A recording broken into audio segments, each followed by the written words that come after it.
En noviembre de 1893, el Dr. Jameson izó la bandera de la compañía en Bulawayo.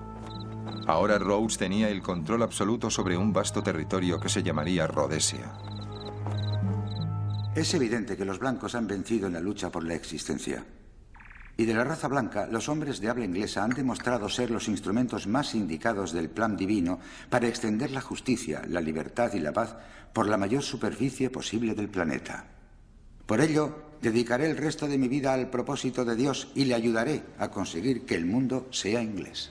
En 1886 se encontró oro en el Transvaal, un estado establecido por algunos de los Boers que huían del mandato británico.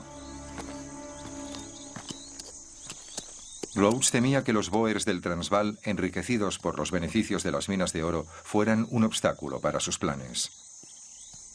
Si unían sus fuerzas con los colonos alemanes del oeste, bloquearían su ruta hacia el norte. Para evitarlo, Rhodes formó una alianza con mineros descontentos de la ciudad minera de Johannesburgo y planificó un levantamiento para derrocar a los Boers.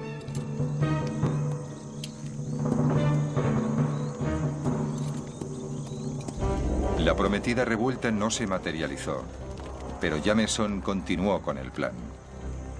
Llegó al Transvaal al mando de sus hombres, pero los Boers los estaban esperando. Dejaron que los invasores avanzaran hasta que los rodearon y entonces los fueron matando con asesina precisión. La incursión de Jameson en el Transvaal fue considerada como un ataque no provocado sobre un estado independiente, un acto de agresión. Repercutió en todo el mundo. Rhodes se vio obligado a dimitir como primer ministro de la colonia de El Cabo y fue requerido por Londres para responder ante el Parlamento británico. Pero no tenían nada que temer. En Gran Bretaña, la opinión pública era claramente anti-Boer. Los británicos enviaron un ejército para realizar lo que Rhodes no había conseguido, poner fin a la independencia de los Boers.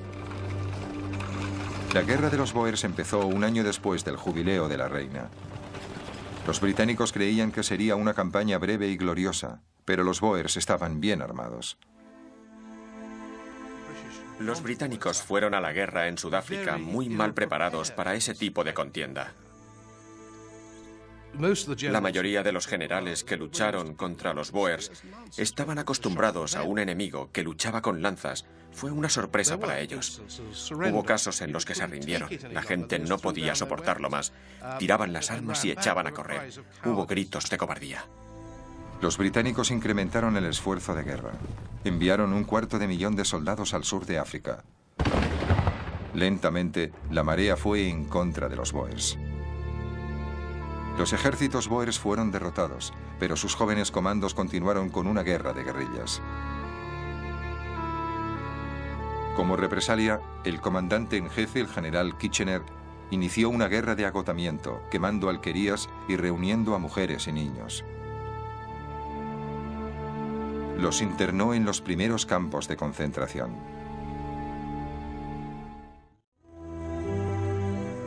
Rhodes había ampliado en exceso el imperio.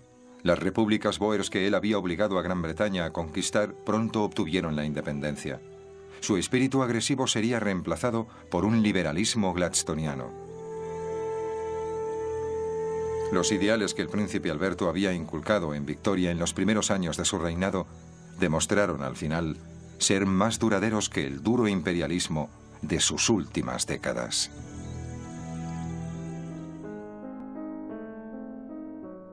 La población africana, al contemplar la victoria de los países asiáticos contra los colonizadores, decidió seguir los mismos pasos. Un claro ejemplo es el de Sudáfrica. Sudáfrica estaba gobernada por los británicos, aunque las personas nativas y colonizadoras podían votar, ya que Sudáfrica era un país independiente desde 1910, hasta que en 1948, tras la pérdida de territorio colonizado, los ingleses decidieron prohibir a las personas de color participar en las elecciones, salir a la calle sin permiso, entrar en determinados lugares de las ciudades o recibir educación. Así fue como se aplicó el apartheid.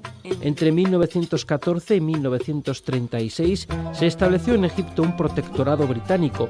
Sin embargo, el partido WAFD, de corte liberal, retó la presencia europea en el país nilota.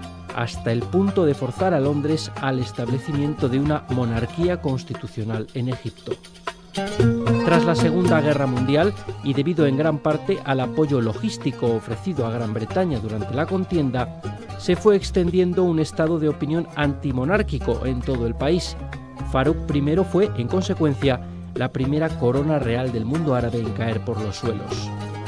Egipto, después de la revolución del 52, liderado ya por el expresidente Nasser, ha ayudado mucho a muchos países vecinos árabes y africanos para obtener su independencia de la colonización.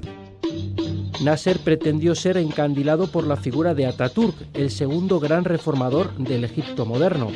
Se convirtió en el líder por excelencia del nacionalismo anticolonial dentro y fuera del mundo árabe.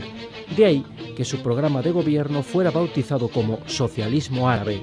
El militar egipcio Gamal Abdel Nasser encabezó en 1952 un golpe de Estado contra el gobierno del rey Farouk, proclamando la república y reemplazando las políticas pro-occidentales de la monarquía por una nueva política panarabista cercana al socialismo. En junio de 1956, Nasser fue elegido presidente y, como parte de su nueva política, implantó en el país lo que denominó el nacionalismo socialista árabe. Con Nasser a la cabeza de Egipto, desató una campaña antiimperialista cita requerida, por lo que buscó nacionalizar el canal de Suez a ese momento en posesión anglo-francesa, afectando los intereses económicos británicos y franceses en la zona y firmando a su vez acuerdos de ayuda mutua con Siria y Jordania. En consecuencia, británicos y estadounidenses se negaron a financiar la construcción de la presa de Asuán, como se habían comprometido con anterioridad. En respuesta a aquello, el presidente Nasser nacionalizó el canal el 26 de julio de 1956 con el objetivo de financiar tal construcción, lo que irritó considerablemente a franceses y británicos, principales accionistas del canal de Suez y máximos beneficiarios del petróleo que por él circulaba. El plan de intervención en Egipto. En una reunión en las afueras de París entre Francia y el Reino Unido, estos, contrariados por la nacionalización del canal de Suez, acordaron aliarse con Israel, que buscaba castigar a Egipto por su apoyo a las guerrillas árabes y su bloqueo de los estrechos de Tirán. El pacto alcanzado incluía una primera invasión israelí del Sinaí, seguida de una oferta de mediación anglo-francesa, que en caso de ser rechazada, se convertiría en casus belli contra Egipto. El avance de la coalición. El 29 de octubre de 1956, Israel decretó la movilización de sus fuerzas armadas a través de una planificación eficiente en solo 4 días y lanzó la invasión del Sinaí y de la Franja de Gaza, alcanzando rápidamente la zona del Canal de Suez. El desarrollo del conflicto fue para los israelíes de una planificación exitosa, en el sentido de introducir la sorpresa, por lo cual afectó en todos sus aspectos al ejército egipcio. La subsiguiente oferta de mediación de Francia y el Reino Unido fue rechazada por Egipto, tal como esperaban, por lo que los dos países europeos comenzaron a bombardear suelo egipcio desde sus bases en Chipre y Malta el 31 de octubre. Reino Unido y Francia reunieron 80.000 hombres y una flota de más de 100 barcos, entre los que había 7 portaaviones. Nasser respondió hundiendo barcos comerciales en el canal, hasta un total de 40, lo que lo convirtió a la región en intransitable hasta principios de 1957. Los bombardeos fueron seguidos por un despliegue de paracaidistas en Puerto Said a partir del día 5 de noviembre, donde aviones y buques ingleses y franceses intervinieron en el conflicto para proteger el canal de Suez, atacando Puerto Said y Port Fuad, por lo cual las tropas israelíes detuvieron su avance a 16 kilómetros al este del canal, situación que fue rechazada por los Estados Unidos, lo que permitió a Nasser la nacionalización del canal. Los planes de guerra fracasaron debido a la amenaza de intervención de la Unión Soviética, aliada de Egipto. El fiasco militar demostró el fin del colonialismo y la constatación del equilibrio de bloques como nuevo escenario de las relaciones internacionales. Desde el año 48, Egipto está defendiendo la causa palestina, y luego el 56, el 67, el 73, todos fueron conflictos armados con Israel. Y esto afectó mucho, pero Egipto siempre es el país más grande, más potente del mundo árabe. Prueba de ello es que la sede de la Liga Árabe está en Egipto desde siempre, desde la fundación de la Liga. Tras la muerte de Nasser en 1970, Anwar el-Sadat gobernó el país nilota en sentido inverso al de su predecesor: liberalización de la economía y entendimiento con Israel. en 1978 se llevaron a cabo los acuerdos de Camp David bajo la bendición del presidente norteamericano James Carter. Esto último le costó al país un severo ostracismo en el mundo árabe, hasta tal punto que la Liga de Estados Árabes se trasladó a Túnez. En 1981, al-Sadat fue asesinado por militares de la resistencia musulmana integrista que no estaban de acuerdo con su política de acercamiento a Israel. Le sucedió en la jefatura de Estado Mohamed Hosni Mubarak. En su prolongada trayectoria política, Mubarak descuidó desde un principio el fortalecimiento internacional de Egipto a través de los firmes lazos de connivencia con Estados Unidos. Por otro lado, tampoco fue capaz de controlar el nefasto desarrollo dual del país.